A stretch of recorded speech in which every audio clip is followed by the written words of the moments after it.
Hello students, welcome to TSN School, Class 12 Mathematics. Introduction and example to exercise 11.3, part 3 I am going to start. So my topic is equation of plane perpendicular to a given vector and passing through a given point. तो अब मैं एक ऐसे plane की equation निकालूंगी जो कि किसी एक गिवन वेक्टर के परपेंडिकुलर है और किसी एक गिवन पॉइंट से क्या हो रहा है स्टूडेंट्स, पास हो रहा है। इससे पहले जो हमने देखा था, हमने फर्स्ट इक्वेशन जो हमने प्लेन की देखी थी वो हमने किस बेसिस पे देखी थी, that equation of a plane in normal form में अगर हमको कोई इक्वेशन दे रखी है तो हमने equation of plane in normal form में हमने प्लेन की इक्वेशन निकालना देखी थी। अब यहाँ हम देख रहे हैं कि एक प्लेन की इक्वेशन हम निकालेंगे जब हमको वो प्लेन किसी एक वेक्टर के परपेंडिकुलर दे रखा है और किसी एक पॉइंट से पास होता हुआ दे रखा है। क्लियर है? So let's start. In space there can be many planes that are perpendicular to the given vector. अब स्पेस के अंदर क्या होता है स्टूडेंट, जैसे सपोज ये मेरा गिवन वेक्टर है, ओके, ये जो ब्लैक एरो आपको दिख रही है, suppose this is my given vector, okay. तो इस गिवन वेक्टर के परपेंडिकुलर, ये मैंने जितने भी प्लेन्स बनाए हैं ये सब क्या है, इस गिवन वेक्टर के परपेंडिकुलर प्लेन्स है। These are all perpendicular planes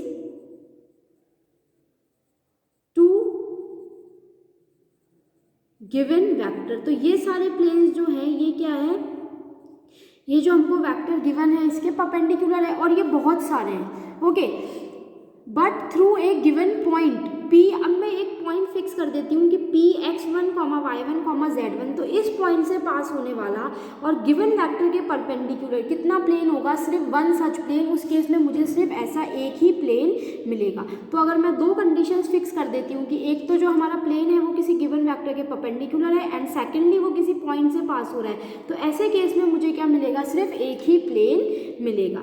now अब इसकी हम इक्वेशन डिराइव कर रहे हैं। Now let a plane pass through a point A. अब ये कोई प्लेन है जो कि किस पॉइंट से पास हो रहा है स्टूडेंट्स, ए पॉइंट से, जिसका पोजीशन वेक्टर क्या है, ए है, यानी ये क्या है मेरा गिवन पॉइंट। तो ये जो ए है ये मेरा क्या है स्टूडेंट्स, गिवन पॉइंट है कि ये ए मेरे को फिक्स्ड पॉइंट दे रखा है। इसका पोजीशन वेक्टर, यानी मैं इसको ओरिजिन से मिलाऊंगी तो इसका पोजीशन वेक्टर है ए, ये मेरा पूरा प्लेन है। ये जो आपको बाहर की तरफ दिख रहा है ये मेरा क्या है, गिवन प्लेन है, okay.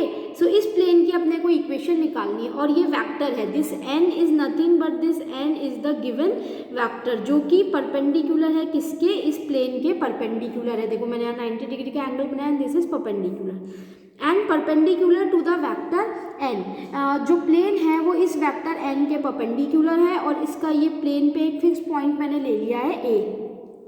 Late R be the position vector of any point P. अब मैंने यहाँ पी कोई भी पॉइंट ले लिया है, इस पॉइंट पी का मैंने पोजीशन वेक्टर क्या बोल दिया स्टूडेंट्स, आर बोल दिया है, ओके।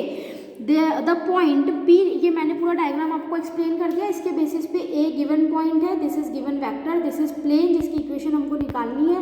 जो गिवन वेक्टर है वो एन के एन और गिवन प्लेन जो है वो आपस में क्या है, परपेंडिकुलर है। ए इसका पोजीशन वेक्टर है, आर मैंने कोई भी आर्बिट्री पॉइंट लिया है उसका पोजीशन वेक्टर है। Now the point P lies in the plane. अब ये जो पॉइंट P है ये प्लेन में कब लाई करेगा, if and only if AP is perpendicular to N, यानी ये जो वेक्टर AP है, this is A, this is AP इसका एंड दिस इज OP। तो ये जो वेक्टर AP है ये N के अगर परपेंडिकुलर होगा, क्योंकि A और P, जो A है और P, ये जो AP पोजीशन वेक्टर है ये अगर परपेंडिकुलर टू N होगा तो ही ये जो पॉइंट P है वो किस में लाई करेगा स्टूडेंट्स, प्लेन में लाई करेगा। इसका मतलब AP dot N is equals to कितना हो जाना चाहिए, 0। बट हमको पता है कि हमारा AP कितना है students, but AP is equals to R minus A. क्यों, why this is equals to R minus A, क्योंकि इस ट्राइंगल की अगर मैं बात करती हूँ स्टूडेंट्स तो हम क्या लिख सकते हैं, that OA plus AP is equals to OP। तो यहाँ से मेरा जो OP है, AP है स्टूडेंट्स, वो कितना हो जाएगा, OP minus OA and OP minus OA is equals to R minus A, okay. Therefore यहाँ से हमारी जो इक्वेशन है वो कितनी आ गई students, therefore R minus A dot N is equals to 0। तो ये मेरे को क्या मिल गई, this is the vector equation, this is the vector equation of the plane. तो ये जो प्लेन है ये इसकी मेरे को क्या मिल गई, वेक्टर इक्वेशन मिल गई है। अब इसी की अगर मैं कार्टेशियन फॉर्म निकालती हूँ, अगर मैं कार्टेशियन फॉर्म निकालती हूँ स्टूडेंट्स, तो इन सब की वैल्यूज मुझे कार्टेशियन फॉर्म में लिखनी पड़ेगी। तो let the given point A, अब ये जो ए पॉइंट है इसके कोऑर्डिनेट्स मैंने मान लिए x1 y1 z1, P point के कोऑर्डिनेट्स हैं x y z, और जो n हमारा गिवन वेक्टर है उसके डायरेक्शन रेशियोज मैंने मान लिए a, b, c। तो जो मेरा a है स्टूडेंट्स, जो कि a का पोजिशन वेक्टर है, वो कितना हो जाएगा, x1 i cap plus y1 j cap plus z1 k cap. r मेरा क्या हो जाएगा स्टूडेंट्स, एक्स आई कैप प्लस वाई जे कैप प्लस जेड के कैप, एंड एन जो है उसकी डायरेक्शन रेशियोज मुझे गिवन है, तो उसकी मैं लिख सकती हूँ A I cap plus B J cap and plus C K cap. Okay, इसको मैं बोल रही हूँ इक्वेशन नंबर, अगर मैं इसको 1 दे देती हूँ, now r minus a dot n is equals to 0, तो इन सारी जो वैल्यूज़ हैं इन सबको मैं इसमें रख देती हूँ।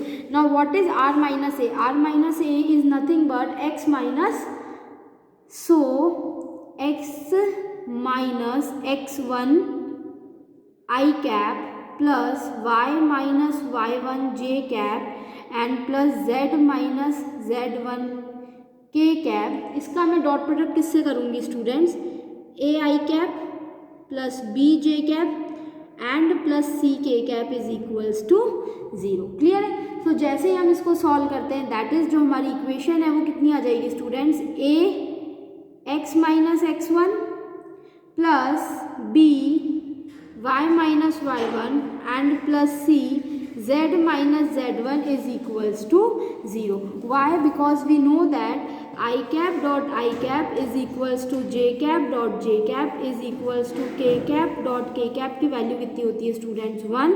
और बाकी अगर मैं किसी का भी किसी के साथ करूँ, यानी i cap dot j cap या j cap dot k cap या i cap dot k cap या एनीथिंग एल्स हम कुछ भी करते हैं, तो उन सारे केसेस में हमारे पास वैल्यू कितनी आ जाती है स्टूडेंट, 0 आ जाती है। तो इस वजह से ये मेरी कार्टेशियन फॉर्म हो गई और ये मेरी क्या हो गई, वेक्टर फॉर्म हो गई। नाउ बेस्ड ऑन दिस हम एक एग्जांपल देख रहे हैं, find the vector and Cartesian equation of the plane which passes through the point 5, 2, -4, यानी जो मेरा ए दे रखा है वो मुझे कितना दे रखा है, 5, 2, -4 and perpendicular to the line with direction ratios, यानी जो मेरे को डी आर्स दे रखी है। ओके, जो डी आर्स मुझे दे रखी है, तो ये ए है, तो यहाँ पे हमारे पास जो वेक्टर ए है वो मेरा कितना हो गया, 5 i cap plus 2 j cap and -4 k cap and the normal vector n perpendicular. अब जो मेरे को डी आर्स दे रखी हैं वो कितनी दे रखी है स्टूडेंट्स, 2, 3, -1 एज, तो जो एन कैप है मेरा वो कितना हो जाएगा, 2 i cap plus 3 j cap and -k cap. Clear है। देयरफॉर द वेक्टर इक्वेशन, अब सबसे पहले मेरे को वेक्टर इक्वेशन निकालनी है, तो मेरी जो वेक्टर इक्वेशन है वो कितनी हो जाएगी students, my vector equation is r minus a dot N cap is equals to 0। Now r minus A, r हमको कुछ दे ही नहीं रखा है, तो हम इसको सिंपली ऐसे लिख देंगे, r minus vector r minus A, यानी 5 i cap plus 2 j cap -4 k cap dot N cap means 2 i cap plus 3 j cap -k cap is equals to 0।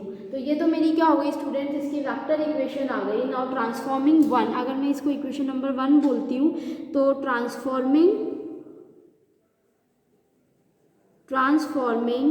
1 into Cartesian form, अगर मैं इसी को Cartesian form में change करती हूँ students, तो ये मेरी इक्वेशन क्या हो जाएगी, जो r है, r की जगह हम क्या लिख देंगे students, x, y and z।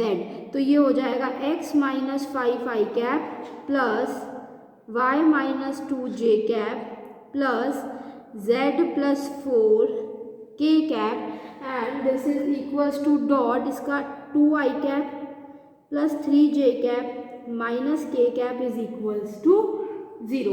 तो जैसे ही हम इसको यहाँ से सॉल्व करते हैं, तो ये मेरे पास कितना आ जाएगा, 2 into x minus 5 plus 3 into y minus 2 and -1 into z plus 4 is equals to 0 which implies 2x minus 10 plus 3y minus 6 minus z minus 4 is equals to 0 which implies 2x plus 3y minus z is equals to 20। तो ये हमारी equation की क्या आ गई students, Cartesian form. तो इस तरह से हमने सेकंड केस देखा जहाँ हमको इक्वेशन ऑफ प्लेन दे रखी है, एक वेक्टर के परपेंडिकुलर और एक गिवन पॉइंट से पास होती हुई, तो हम उसकी वेक्टर इक्वेशन और कार्टेशियन इक्वेशन कैसे लिखेंगे, उसके हम क्वेश्चन कैसे सॉल्व करेंगे, ये हमने यहाँ पे देखा है। Now we will continue in our next video. Thank you students.